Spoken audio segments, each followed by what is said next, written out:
Welcome dear students to my next class. Today we shall discuss about the topic tools, methods and techniques of financial statement analysis. There are various methods are used for financial statement analysis. Generally 6 methods are used for financial statement analysis. They are first one comparative statements, common size statement, trend analysis, ratio analysis, fund flow analysis and cash flow analysis. Once again, comparative statement, common size statement, trend analysis, ratio analysis, fund flow analysis and cash flow analysis. We have to learn the first one, comparative statement.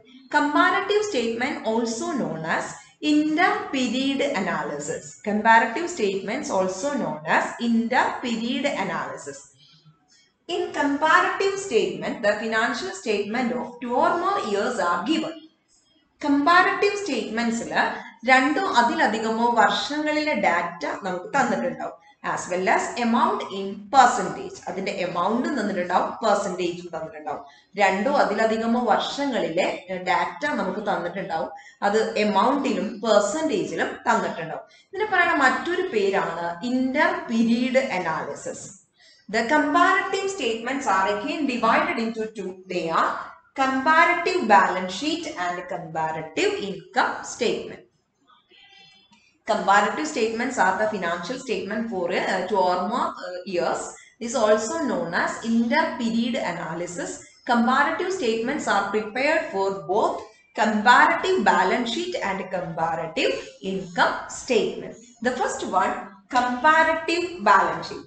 Comparative balance sheet is a balance sheet. It shows assets, liabilities and owner's equity at the end of an accounting year and at the end of beginning of an accounting year.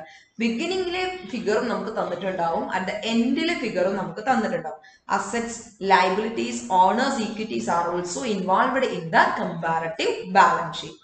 A single statement shows only the financial position at the end of a particular period. But in comparative balance sheet shows assets, liabilities and equities at the beginning of the year and at the end of the year. The amount as well as percentage are also given in the comparative balance sheet. അപ്പോൾ comparative balance sheet എന്ന് പറഞ്ഞു കഴിഞ്ഞാൽ അതിനകത്ത് അസറ്റ്സും ലയബിലിറ്റീസും owners ഈക്വിറ്റിയും ഒക്കെ ഉണ്ടാവും. ബിഗിനിങ്ങിൽ ഉണ്ടാവും, അതുപോലെ തന്നെ at the end of the period. അങ്ങനെ 2 പീരീഡ് ഉള്ള ഡാറ്റ നമുക്ക് തന്നിട്ടുണ്ടാവും. അതിനകത്ത് വരുന്ന ചേഞ്ചസ് ആണ് നമ്മൾ കാണിക്കുന്നത്. എമൗണ്ടും പെർസെൻറ്റേജും ഒക്കെ നമുക്ക് അവൈലബിൾ ആയിരിക്കും. നമ്മൾ അതിലെ വേരിയേഷൻസ് ആണ് നമ്മൾ കാണിക്കുക. ഒരു സിംഗിൾ ബാലൻസ് ഷീറ്റ് ആണെങ്കിൽ അത് ആ ഫിനാൻഷ്യൽ പൊസിഷൻ കാണിക്കുക മാത്രമാണ് ചെയ്യുള്ളൂ. The next one, comparative income statement. Comparative income statement എന്ന് പറഞ്ഞു കഴിഞ്ഞാല് നമുക്കറിയാം, comparative income statement shows the operating result of A business concern for more than 2 periods. അല്ലെ, ഒന്നിലധികം പീരീഡുകളിലെ 1 or more പീരീഡ്സിലെ ഓപ്പറേറ്റിംഗ് റിസൾട്ട് കാണിക്കുന്ന സ്റ്റേറ്റ്മെന്റ് ആണ് income statement. Income statement shows the operating performance of A firm for more than 1 year. ഒന്നിലധികം വർഷങ്ങളിലെ അല്ലെങ്കിൽ ഒന്നിലധികം പീരീഡുകളിലെ operating result കാണിക്കാനാണ് income statement നമ്മൾ യൂസ് ചെയ്യണേ. കമ്പാരറ്റീവ് ഇൻകം സ്റ്റേറ്റ്മെന്റ് യൂസ് ചെയ്യണേ. കമ്പാരറ്റീവ് ബാലൻസ് ഷീറ്റിൽ പറഞ്ഞ പോലെ തന്നെ ഇവിടെയും നമ്മൾ എമൗണ്ടിലും പെർസെൻറ്റേജിലും നമ്മൾ കാണിക്കാറുണ്ട്. പ്രോഗ്രസ് ഓഫ് എ ഫേം ആണ് നമ്മൾ ഇൻകം സ്റ്റേറ്റ്മെന്റ് വഴി, ഒരു ഫേമിന്റെ പ്രോഗ്രസ് ആണ് ഇൻകം സ്റ്റേറ്റ്മെന്റ് വഴി നമുക്ക് കാണാനായിട്ട് സാധിക്കാം. സോ നമുക്ക് ഇനി കമ്പാരറ്റീവ് ബാലൻസ് ഷീറ്റിന്റെ ഒരു പ്രോബ്ലം ആണ് നമ്മൾ ഇനി ചെയ്യാൻ പോകുന്നത്. കമ്പാരറ്റീവ് ബാലൻസ് ഷീറ്റിൽ നമുക്ക് ക്വസ്റ്റ്യനിൽ തന്നിരിക്കുന്ന ബാലൻസ് ഷീറ്റ്, അതിൽ അസറ്റ്സും ലയബിലിറ്റീസും അതുപോലെ തന്നെ ഓണേഴ്സ് ഈക്വിറ്റിയും ഒക്കെ ഉണ്ടാവും. ഇതിന് നമ്മൾ റീ അറേഞ്ച് ചെയ്യുകയാണ് കമ്പാരറ്റീവ് ബാലൻസ് ഷീറ്റിൽ നമ്മൾ ചെയ്യും. അപ്പോൾ നമുക്ക് കമ്പാരറ്റീവ് ബാലൻസ് ഷീറ്റിന്റെ ഒരു നമ്മൾ പ്രോബ്ലം നോക്കാൻ പോകും.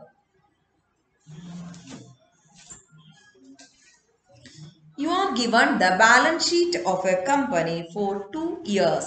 2 ഇയേഴ്സിലെ ബാലൻസ് ഷീറ്റ് ആണ് നമുക്ക് തന്നിരിക്കുന്നത്. 2015ലും 2016ലും.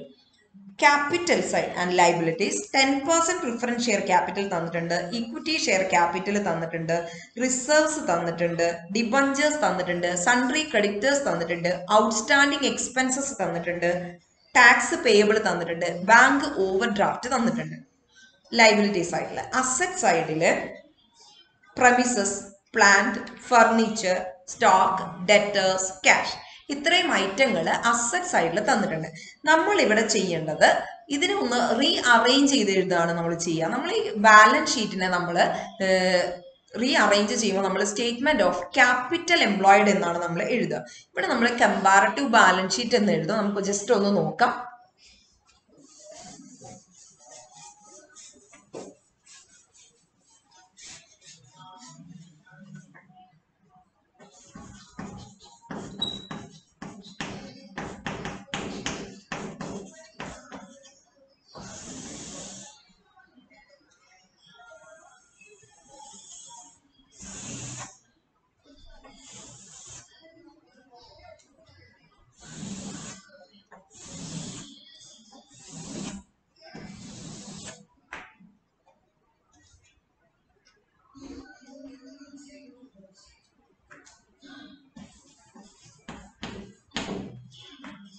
നാല് എമൗണ്ട് കോളും ഒരു പർട്ടിക്കുലർ കോളാണ് നമ്മൾ കാണിക്കുക. Particular column, next column previous year. ഇവിടെ നമുക്ക് 2015 ആണ് ഈ പ്രോബ്ലത്തില്. ഇവിടെ നമുക്ക് 2016 ആണ്. Then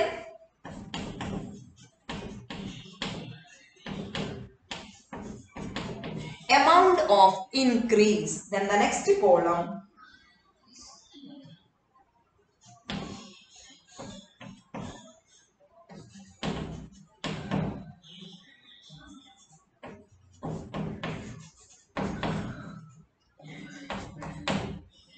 first column particulars, second column previous year, third column current year, then amount of decrease or increase, amount of decrease or increase, last column percentage of increase or decrease. നമുക്ക് തന്നിരിക്കുന്ന balance ഷീറ്റിനെ നമ്മളൊന്ന് arrange ചെയ്യാൻ മാത്രം നമ്മൾ ചെയ്താൽ മതി.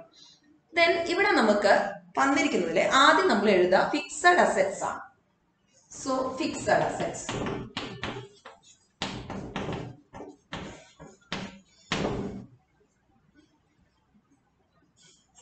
Fixed assets. Fixed അസറ്റ്സിൽ നമുക്കറിയാം പ്രെമിസസ്,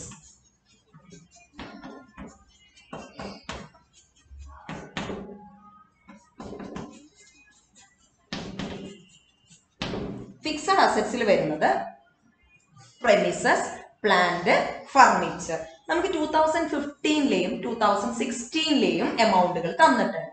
അപ്പൊ 2015 300 ലാക്സിലാണ്, നമ്മൾ അതിനെ ഷോർട്ടാക്കി എഴുതുന്നതേ ഉള്ളൂ. 285,